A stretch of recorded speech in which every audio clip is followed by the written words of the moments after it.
হাওড়া কার্নিভালে ধুন্ধুমার পরিস্থিতি। তৃণমূলের দুই শিবিরের মধ্যে সংঘাত, পুলিশের মধ্যস্থতাতেও গন্ডগোল থামেনি।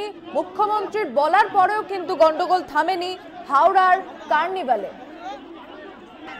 তৃণমূল কংগ্রেসের দুই শিবিরের মধ্যে সংঘাত, উত্তেজনা চরম আকার নেয়। পুলিশের সামনেই দুপক্ষের মধ্যে চলে হাতাহাতি।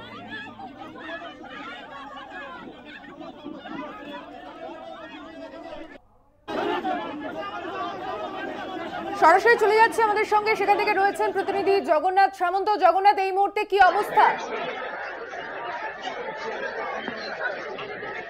দেখো, তোমাকে বলে রাখি যে আজকে যে মাননীয় মুখ্যমন্ত্রী মমতা বন্দ্যোপাধ্যায় ডুমুরজলা স্টেডিয়ামে ঘোষণা করেছিলেন যে কার্নিভাল আজ থেকে শুরু করে দিতে হবে, সমস্ত বিষয়টাই দেখবে হাওড়া সিটি পুলিশের কর্তারা, এবং সেই মতেই অরূপ বিশ্বাসকেও নির্দেশ দেওয়া হয়েছিল। আজকে দেখা গেল 3টের সময় একেবারে হাওড়া ডুমুরজলার উল্টো দিকে যে ইকো পার্ক আছে সেখানে অরূপ বিশ্বাস যখন প্রবেশ করে, এবং তার পাশাপাশি মনোজ তিওয়ারি এবং হাওড়া মুখ্য প্রশাসক সুজয় চক্রবর্তী যখন প্রবেশ করছিল, একেবারে তার সঙ্গে হাতাহাতিতে জড়িয়ে পড়লেন মন্ত্রী এবং মুখ্য প্রশাসক ডক্টর সুজয় চক্রবর্তী।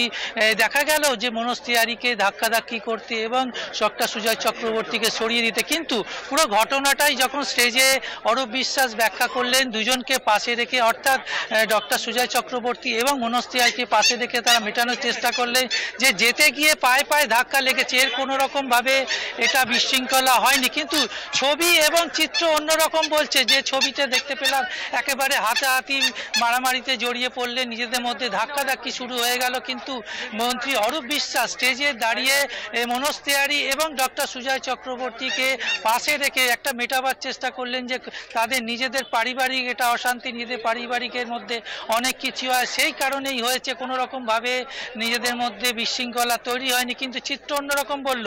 যখন আমরা দেখলাম, লক্ষ্য করলাম পুলিশও সামাল দিতে পারছিল না, একেবারে হাতাহাতিতে জড়িয়ে পড়ছিল এবং নিজেদের মধ্যে ধাক্কাধাক্কি। যে এবং মনোজ তিওয়ারি যখন এই ইকো পার্কে কার্নিভাল অর্থাৎ আজকে আবার শুরু করা হলো, তিনি একটি গানও গাইলেন, আমাকে আমার মতন থাকতে দাও।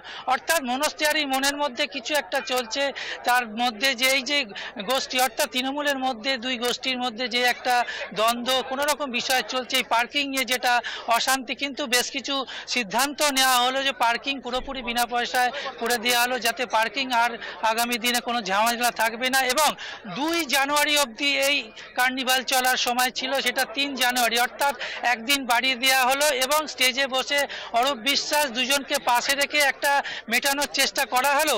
চিত্রটা অন্যরকম, তাদের যে বডি ল্যাঙ্গুয়েজ, তাদের যে দেখে মনে হলো না যে তাদের মধ্যে কোনো রকম বাকবিতণ্ডা বা ভেতরে যে একটা অশান্তির চিত্র রয়েছে সেটা রয়েছে। এই মুহূর্তে পুরো একবারে হাওড়া সিটি পুলিশ আমি দেখাবো পুরোপুরি এই কার্নিভাল অঞ্চলে ঘিরে রেখেছে এবং কার্নিভাল শুরু হয়ে গেছে। আজকে যে যে অনুষ্ঠানগুলো আছে স্টেজে, তুমি জানো এই স্টেজেতে অনেক অনুষ্ঠান হচ্ছে প্রতিদিনই এবং হাজার হাজার মানুষ আসছে।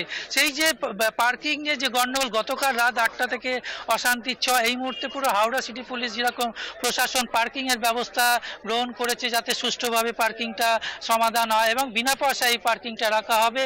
কিন্তু এই যে মঞ্চে মন্ত্রী অরূপ বিশ্বাস পুরোপুরি চেষ্টা করলেন দুজনকে পাশে রেখে যে নিজেদের পরিবারে অশান্তি হতেই পারে, নিজেদের মধ্যে মিটিয়ে নেওয়া, এরকম একটা পুরোপুরি চেষ্টা করলেন এটা ধামা চেপে দেওয়ার। কিন্তু কাল থেকেই একবারে অশান্তি চরমে, ছবিও তাই কথা বলছে, ঢোকার মুখেও সেইটাই দেখা গেল।